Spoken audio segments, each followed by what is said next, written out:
దేవుని నామమునకు స్తోత్రములు. ఈనాటి ధ్యానాంశము హాగర జీవితమున నూతన అనుభవాలండి. 5వ భాగము, చివరి భాగం అండి.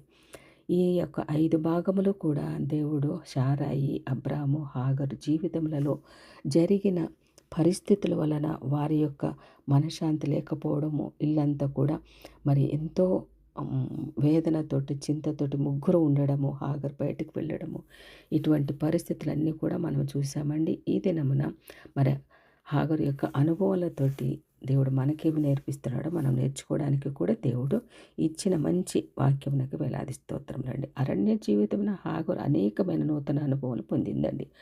దేవుడు హాగరు ప్రార్థనకు జవాబిచ్చాడండి. శ్రమకాలములలో హాగరు విరిగి నలిగిన హృదయంతో దేవుని వైపు తిరిగిందండి. దేవునికి మొరపెట్టింది. దేవుడు ఆమె మొర విన్నాడు. ఆయన సడలిన చేతులను బలపరచు దేవుడు, తొట్టిల్లు మోకాళ్ళను దృఢపరచు ప్రభువు, చంచల హృదయముతో భయపడక ధైర్యముగా ఉండుడి అని చెప్పు ప్రభువు. హాగరు మొర్రపెట్టగా హాగరు మొర వినెను. ఆయన ప్రార్థనలు ఆలకించు దేవుడు, సమయోచితముగా జవాబునిచ్చి దేవుడై ఉన్నాడు. రెండవదిగా హాగరు తనలో గల మోసపు నిరీక్షణ నుండి విడిపింపబడిందండి. ఎప్పుడైతే హాగర్ను అబ్రాం భార్యగా గైకనను ఆమె వాగ్దాన పుత్రుని యొక్క తల్లి కాగోరెను. ఈ మోసపు నిరీక్షణ నుండి ఆమె విడిపింపబడవలేను. దేవదూత ఆమెతో ఈ రీతిగా చెప్పుచున్నాడు, నీవు గర్భవతి ఉన్నావు, నీవు కుమార్ని కని అతనికి ఇష్మాయిలు అని పేరు పెట్టుదువు. ఆదికాండం 16వ అధ్యాయం 11-12 వచనములండి. ఈ మాటలను బట్టి ఆమె సంతానమున జన్మింపబోవు కుమారుని గూర్చి ఆమె గ్రహించుచున్నది. ఆమె కుమారుని యొక్క లక్షణమును గూర్చి కూడా దేవుడు వివరించుచున్నాడు. అతడు అడవి గాడిద వంటి మనుష్యుడు. అతని చెయ్యి అందరి చేతులు అతనికి విరోధముగా ఉండును. అతడు అతని సహోదరులందరి ఎదుట నివసించును అని దానితో చెప్పాను. ఆదికాండం 16వ అధ్యాయం 12వ వచనం ప్రకారం. ఈ మాటలను బట్టి ఆమె యొక్క కుమారుడు వాగ్దానం పుత్రుడు కానేరడని ఆమె గ్రహించిందండి. ఇష్మాలి యొక్క స్వభావము శారీరసారమైనది. అతడు స్వార్థపరుడు, స్వచిత్తానుసారుడు, శరీరానుసారంగా జన్మించినవాడు. శరీర ఫలములని ఫలించును కానీ ఆత్మ ఫలములను ఫలించదండి. ఈ మాటలు వాగ్దాన పుత్రునికి సంబంధించినవి కావు. దూత యొక్క మాటలు వినుటతోడని హాగరులోనున్న అతిశయమంతా అంతరించిపోయిందండి. ఆమెకి అర్థమైంది, ఇతడు వాగ్దాన పుత్రుడు కాడు అని అర్థమైంది. ఇష్మాయిలు అబ్రామునకు వారసుడు కానేరడని ఆమె గ్రహించింది. దేవుడు ఇష్మాయిలును వాగ్దాన పుత్రునిగా అంగీకరించలేదు. అదే విధముగా శరీరానుసారులైన క్రైస్తవులను అనగా రక్షింపబడక బాప్తిస్మ ద్వారా క్రైస్తవులు అనిపించుకుని వారు ఆయనకు అంగీకారులైన వారు కారు.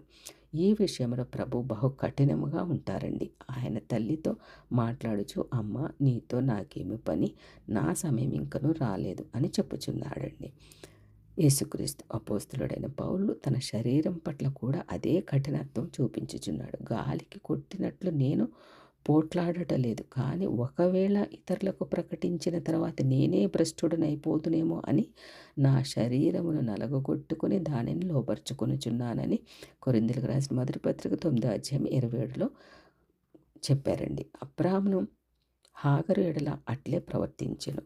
అదే విధముగా ప్రతి విశ్వాసియు ప్రవర్తింపవలెనండి. అప్పుడే సహజ జీవితము దైవాత్మతో ఏకీభవించునండి. తన సొంత ఆత్మను స్వాధీనపరుచుకునివాడు పట్టణములు పట్టుకొనును.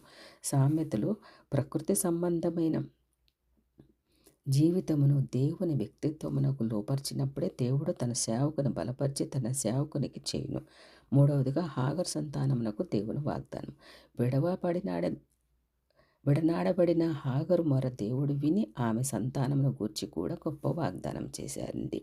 ఏమంటే, యెహోవా దూత నీ సంతానము నిశ్చయముగా విస్తరింపచేతును, అది లెక్కింప వీలు లేనంతగా విస్తారమగునని దానితో అనెను. ఆదికాండం 16వ అధ్యాయం 10వ వచనం. నాలుగవదిగా దేవుని గూర్చి జ్ఞానము వికసించెను. అరణ్య జీవితమున హాగరు అనేకమైన నూతన అనుభవములను పొందుకుందండి. దేవుని దూత ఆమెతో మాట్లాడిన మాటలు విని ఆమె చూచుచున్న దేవుడవు నీవే అని పేరు తనతో మాట్లాడిన యెహోవాకు పెట్టిందండి.